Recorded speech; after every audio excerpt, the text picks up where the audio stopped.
Eddie has ambitions to be a great movie maker, to follow the likes of Lucas and Linklater.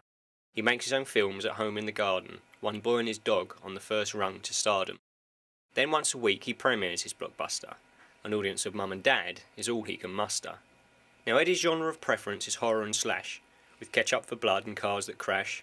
But dealing with death has become an obsession, and his no-budget horror flicks are his only possession. Each night is spent tossing and turning in bed, and the screams of his plastic men ring loud in his head. More tortured nights, and then after a week, he strikes upon a solution to help him to sleep. Eddie's plan is quite simple in his own accursed mind, for you have to be cruel in order to be kind. And although this will be hard on him and doesn't seem fair, if the nights continue sleepless, he'll slip further into despair. So he brings out the tapes he'll use to build his pyre, and both his work and his nightmares will dance inside a fire. His phantoms and his ghouls will pass with this cremation, and a peaceful night's sleep will be Eddie's salvation.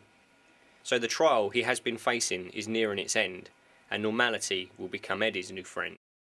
The torment he faced now a pile of ash, a small part of Eddie thinks he's acted too rash.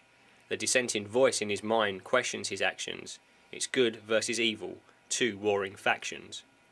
The nightmares have remained, and to make matters worse, Eddie's convinced he's now under a curse.